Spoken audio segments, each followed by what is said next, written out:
Electrólisis. Para empezar, vamos a comentar acerca de lo que son las baterías, las pilas. Estas tienen su origen desde Alessandro Volta. Alessandro Volta se dio cuenta que al colocar monedas de zinc separadas una de otra por medio de monedas de cobre, entonces observó que cuando estaban empapadas en una solución salina, empezaba a haber flujo de corriente eléctrica. Si nosotros introdujéramos una barra de zinc en una solución de sulfato de cobre, podríamos observar lo siguiente. El zinc sólido es el que se va a oxidar perdiendo electrones y el cobre se va a ir reduciendo, ganando los electrones.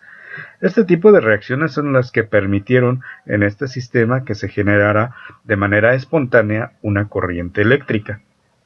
Ahora bien, en las baterías convencionales pues tenemos celdas secas, que por ejemplo aquí la celda Lillet Planchet. Tenemos pastas húmedas de cloruro de zinc con cloruro de amonio, una capa de dióxido de manganeso, un cátodo de grafito y un ánodo de zinc. Como podemos ver, en el ánodo se lleva a cabo la oxidación, en el cátodo la reducción de la especie de amonio auxiliada por el dióxido de manganeso. Y bueno, tenemos ahora la reacción global, que es de donde se están generando los electrones que permiten que haya una corriente eléctrica. Aquí, por ejemplo, en la batería de mercurio, que es utilizada en marcapasos, en relojes, en aparatos auditivos, etc., pues vamos a tener que ahora hay una solución electrolítica de hidróxido de potasio en una pasta, donde tenemos hidróxido de zinc y, por supuesto, óxido de mercurio. De ahí es su nombre de óxido de mercurio. Tenemos las partes, como es el cátodo de acero, el ánodo. Recuerda que en el ánodo se llevan a cabo las oxidaciones. Aquí tenemos la oxidación del zinc, que está en amalgama con el mercurio, y en el cátodo se lleva a cabo la reducción, en este caso del mercurio más 2 pasa a mercurio 0. Y entonces tenemos la reacción global, donde el voltaje producido constante de 1.35 voltios. Aquí tenemos la batería de un acumulador, que esta se utiliza pues en los automóviles. Como verás, el automóvil contiene 6 celdas idénticas conectadas en serie. Cada celda genera electricidad y al estar conectadas en serie pues aumenta la cantidad de voltaje. Vamos a tener placas negativas, planchas de plomo y placas positivas que están llenas con óxido de plomo, y el electrolito que se utiliza es el ácido sulfúrico. Es decir, que el agua de batería en realidad pues es ácido sulfúrico. Aquí tenemos nuevamente en el ánodo que se lleva a cabo la oxidación. En el cátodo se lleva a cabo la reducción, para este caso de el óxido de plomo, que está como más 4, pasa a más 2. Y tenemos la reacción global. Como verás, se requiere ácido. Entonces, pues es el ácido que está justamente utilizado en el electrolito. Aquí, por ejemplo, tenemos una batería de estado sólido de litio. Lo ocupan autos eléctricos, herramientas motorizadas, donde pues vamos a tener el ánodo, donde se lleva a cabo la oxidación del litio, pasa al litio más. Y en el cátodo se llevará a cabo la reducción del sulfuro de titanio. Vamos a observar a continuación el proceso de electrodeposición de cobre.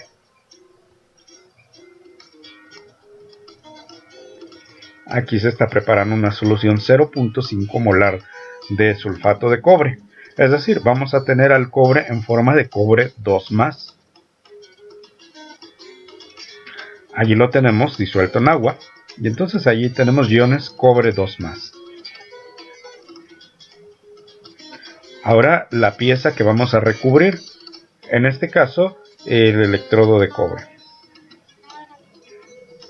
Ahí está el electrodo de cobre, que es el que va a sufrir la oxidación. Aquí la corriente eléctrica.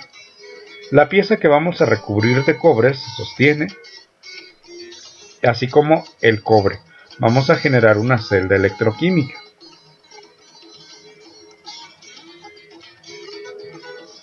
Vamos a sumergir el cobre en la solución de cobre 2+, así como la pieza que se desea agregar la capa de cobre.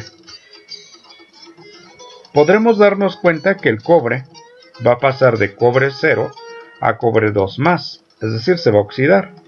Tendremos en el ánodo la oxidación, aquí está, y en el cátodo la reducción. Y obviamente que el cobre 2+ pasa a cobre 0, que es el que se ha depositado sobre esa llave. Aquí está un recuento de las reacciones juntos con sus potenciales estándar de reacción, que son las que permiten que la pieza metálica se le deposite cobre 0, cobre metálico. Y aquí obtenemos cuánto cobre se ha electrodepositado en la pieza metálica y por diferencia cuánto cobre se ha perdido en el electrodo. Muy bien. A estos científicos, a John Goodenough, Stanley Whittingham y Akira Yoshino, recibieron en el 2009 el premio Nobel debido al desarrollo de baterías de litio. Vamos a hablar acerca de la electrólisis. Este es el proceso en el que la energía eléctrica se utiliza para inducir una reacción química que no sería espontánea. Por ejemplo, si quisiéramos descomponer el cloruro de sodio en sodio y en cloro, necesitaríamos agregar corriente eléctrica.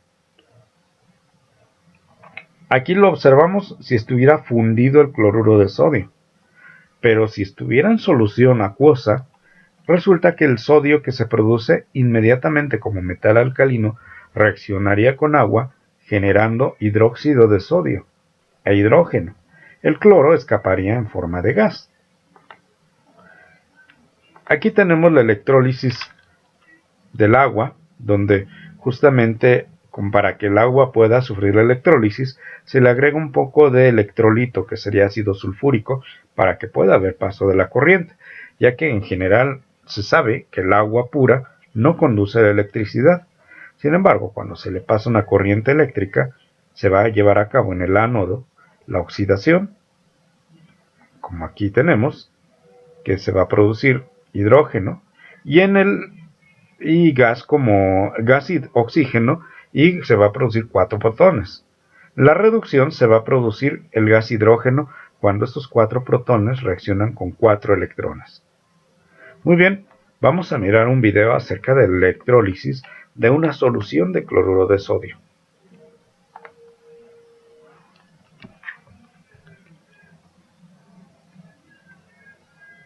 Como verás, se va a ocupar estos materiales: cloruro de sodio, agua, grafito, alambre, baterías. Aquí está la sal de cloruro de sodio.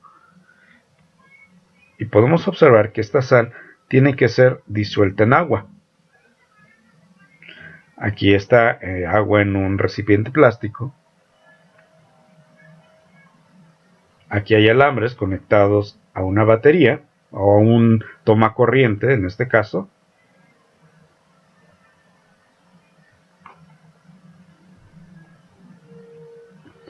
Entonces se mezcla la sal con agua y se colocarán los electrodos de grafito en el baúl.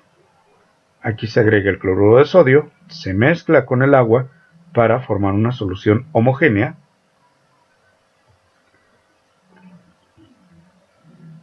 Y ya que está la solución homogénea, se agregan los electrodos de grafito que están atados a cables, y los cables se conectarán a corriente eléctrica.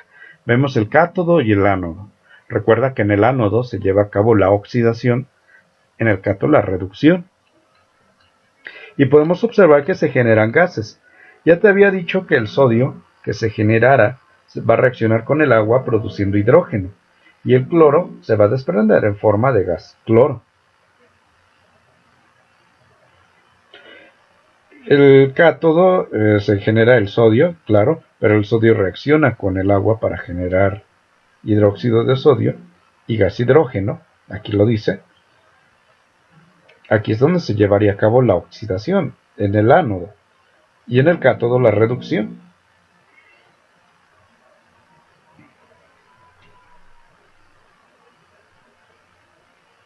Muy bien.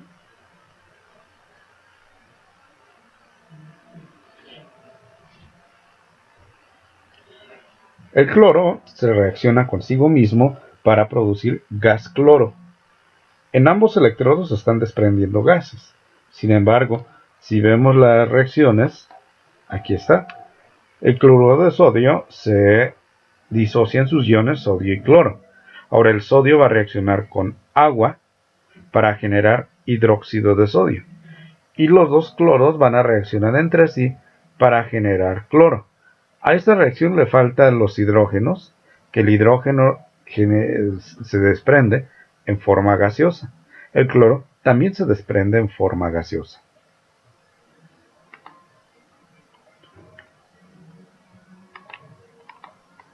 Muy bien. Podemos tener cambios de masa en la electrólisis. Cuando se agrega una corriente, esta corriente se agrega en forma de amperes. Los amperes vienen siendo la cantidad de coulombs que pasan por segundo. Esta carga, que es medida en coulombs, depende del número de coulombs, el número de moles de electrones que se van a producir. Y por lo tanto, los moles de sustancia que se oxidan o reducen. Y de ahí los gramos que se reduzcan u oxiden. La carga se mide en coulombs y que sería la corriente que pasa a lo largo del tiempo. Un mol de electrones requiere 96.500 coulombs. Vamos a ver un ejemplo. ¿Qué tanto tiempo debe suministrarse una corriente de 50 amperes en una celda electrolítica que contenga cobre 2 más acuoso para producir 3.50 moles de cobre metálico? Bueno, primero la ecuación. La semireacción nos diría de que cobre 2 más, al ganar 2 electrones, se va a reducir a cobre 0. Es decir, cobre metálico. Ahora, es importante que consideres que 1 ampere equivale a 1 coulomb sobre segundo. Entonces, si tenemos 50 amperes, van a ser 50 coulombs sobre segundo. Muy bien. Nosotros estamos observando ahora que requerimos por cada mol de cobre 2 moles de electrones. Pero aquí nos están dando 3.50 moles de cobre metálico que se desean producir. Es decir, se multiplica por 3.5. Con lo cual, recordando que un mol de electrones requiere 96.500 coulombs, podemos darnos cuenta pues que aquí tenemos 2 moles de electrones por cada mol de cobre. Pero además nos está pidiendo 3.5 moles de cobre metálico. Es decir, serían 7 moles de electrones los que yo requiero para con estos 7 moles de electrones producir la mitad de moles, que vendrían siendo 3.5 moles de cobre metálico, que es lo que me pide el ejercicio. Entonces, al multiplicar 3.5 por 2 por 96.500 coulombs, el resultado es 675.000 coulombs. Esto es lo que yo requiero para poder producir 3.50 moles de cobre metálico. Pero me están pidiendo tiempo. Y recordemos que si son 50 amperes, por cada segundo van a pasar 50 coulombs. Es decir, 675.500 lo multiplicamos por un segundo y dividimos entre 50 coulombs, entonces me va a quedar en segundos. ¿Cuántos segundos necesitaré para suministrar esta corriente eléctrica? Pero ahora, para convertirlo a horas, necesito multiplicar por una hora y dividir entre 3.600 segundos para llevar a cabo las cancelaciones correspondientes. El resultado es de 3.75 horas. Ahora te toca hacer este ejercicio. ¿Qué masa de plata se puede cubrir un objeto en 33.5 minutos a una corriente de 8.70 amperes? Aquí hay otro ejercicio. La electrólisis del cloruro de aluminio fundido por 3.25 horas con una corriente eléctrica de 15.0 amperes es capaz de producir ¿cuántos gramos de aluminio? Recuerda que por cada mol de aluminio voy a requerir 3 moles de electrones. ¿Cuántos gramos de metal cromo son platinados cuando se exponen a una corriente constante de 8.00 amperes? Una solución acuosa que contiene iones cromo 3 más por 3.20 minutos. Recuerda que por cada mol de cromo se requieren 3 electrones. Muy bien, hasta aquí hemos llegado con esta presentación esperando que puedas realizar con éxito los ejercicios y hayas entendido perfectamente. Hasta pronto.